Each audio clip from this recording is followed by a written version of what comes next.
What's good with the YouTube fight fans all over the world? It's your boy, the realest of the real. Yes, sir, I said it, Real Talk Boxing. It is a privilege and honor and a major blessing to be back with you beautiful people yet again. Now, I saw an interview with Oscar De La Hoya, TMZ, I believe. And Oscar was, I don't know where, he was leaving some joint, holding the hands of some lady. And they were interviewing him and asking him how he felt, with the COVID, how was his health. And Oscar proceeded to lift up his shirt and show his abs and say, "Come on, man, health? Come on, bro. Look at me." And they asked him how the COVID, was. Was there any point in time that he felt like he wasn't going to make it? And Oscar said that it was 5 days of hell, basically. At first, when I heard that he had, contracted COVID, I didn't know if it was necessarily true or not, but I have to take people for their word. But I would have loved to have seen him get in there with Belfort. When asked about that, De La Hoya said, "Hey, man, I would have knocked him out within 30 seconds. Belfort weighed in at, 206? And I'm not sure what weight De La Hoya is at, but I guarantee you he would have weighed well under 200. So I do think he would have beat Vitor, but, he called COVID. But more importantly, what I really want to talk about is the fact that he was like, "Hey, man," he's been calling out everybody, Canelo, King Kong, Jolly Green Giant. And I don't know what frame of mind De La Hoya is in, but I know he has money. I know that for a fact. So he was like, "Man, I'm offering Floyd Mayweather $1 million, man. Let's do it. Let's go." 100 mil, man. $100 million. Did I say million? A million before I said 100 mil? Kind of felt like I did. But anyway, he says, "Hey, man, I'm offering you 100 mil. Let's get it. Let's run it. Let's make the fight happen." A long stretch.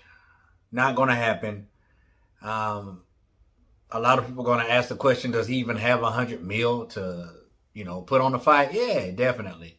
Definitely. I feel like De La Hoya, if he's not a billionaire, he's close to it. You got to remember, Canelo Alvarez fought for his promotions, Golden Boy Promotions, for years. And there's no telling how much money they made off that kid at the time he was a kid. So he has the money. I believe that, honestly, in my heart. But why would... Listen, first off, let's get the facts out of the way. They fought way back in 2007, right? I remember that fight. I ordered that fight. It was $50. And I thought that was freaking outlandish. I was like, $50? What? And I remember, man, I was working third shift, 7 to 7, 12-hour shifts at LSI. I was prepping 5 tons and flatbeds to be painted. And I had to TiVo the fight, So every time somebody would start talking about the fight, I would literally run away because I didn't want to hear nothing about it. I wanted to go home and watch it, not knowing what happened. Well, when I got there, I watched the fight and I was completely and utterly disappointed. Long story short, De La Hoya lost a close 12-round decision to Floyd Mayweather. He had some good spots early in the fight. But he just started kind of, trying to sit down on his punches and trying to knock Floyd out. And that led Floyd to be slick and savvy with his defense. And it wasn't worth $50, put it that way. And at the time, the pay-per-view buys was like 2.4 mil. That was a record at that time. That's a lot. It's a whole lot. But there was a lot of people that was disappointed. And that's when Floyd Mayweather became the A-side. That's when he became Money May. And I guess De La Hoya felt like he won that fight, so he wanted to run it back. But here's what I'm talking about, man. Who wants to see that fight? Honestly. Not only that, why would Mayweather fight him for 100 mil when he can make well over that fighting people who's not even professional boxers? I mean, proof's in the pudding. UFC superstar Conor McGregor. Some kickboxer by the name of Tension. I think he made 9 or 10 mil on that one, which is, kind of low for Mayweather. And then we got freaking Logan Paul. You know, he made a buttload of money in that fight too. Logan also. And he gets a lot of flack for it. And I don't know why, because he's a retired fighter. Floyd Mayweather has shown no want at all to fight a professional boxer. Why would he? I mean, his last fight against a pro was Andre Berto back in 2015. And I was so upset that that was his like going away match. I'm like, bro, Andre Berto, but you know, it's Floyd Mayweather. He can fight who he chooses to fight and makes money. And whoever he fights, it doesn't matter. You know, so talk about him all you want. I understand it from a fighter's perspective.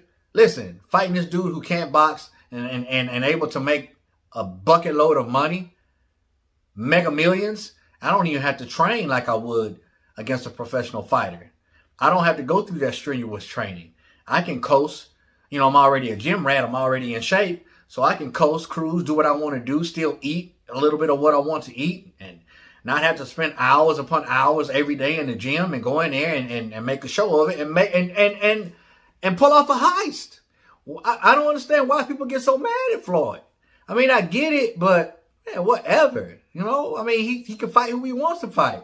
But I guarantee you won't be fighting De La Hoya for 100 mil. I mean, I may be wrong, but he'd actually have to train for De La Hoya, though, because regardless if he's 48 years old or not, I hadn't seen De La Hoya spar, but he does. He looks good, man. And when he's shadow boxing and working the hand mitts, he looks good. But that's one thing. You know, actually in there when he's coming back at you is another. And then, you know, you got a lot of people, you know, will revert back to, you know, Logan Paul and Floyd. Well, he couldn't get Logan out of there. Well, you know, Logan was a big dude. And not only that, he was in shape. You know, it's hard for a smaller man to hurt a guy who's significantly bigger than he is and younger. Floyd has lost a lot. I mean, he's 42 or 43, something like that. He's around the same age as me, but he's lost a whole lot. So, you know, it is what it is. Plus, it was, I guess, an exhibition. But long story short, he does not have to fight professional boxers anymore. Why would he get in there with Oscar De La Hoya? And his Oscar, I don't think Oscar's in his right frame of mind. But, you know, I saw the TMV interview. You know, it kind of piqued my interest and I wanted to talk about it. Some of you may not give a crap about it. But listen, who wants to see that fight anyway? You know what I'm saying? So, but, I mean, I would watch it. I wouldn't pay for it. I would stream it on my Beast TV, on my Fire Stick, but I ain't no way in the world I'm paying $69.99 or $79.99 for something like that, man. I mean, I'd watch it, though. Could be entertaining, but Floyd ain't got to do it. He can make millions fighting YouTubers and UFC fighters, so who cares? Oscar, you're never going to get that fight. You know, it's like what who is that? Canelo said to Demetrius Andrade, "You want payday, payday. I know it's what you want. You want payday." Well, I don't think Oscar De La Hoya wants a payday. He's going through a midlife crisis. I think a midlife crisis probably is what I'm going through. You know, jumping in there with young cats again. It's just crazy. But anyway, that's my thoughts on it. Do you even care? If you do, or if you don't, comment down below. Let your boy Real Talk know. As always, respect all, fear none, God bless. Till the next time Real Talk Boxing, I'm up and I'm out of here, and I'm about to get me a nice little workout in. Shay, bye, y'all.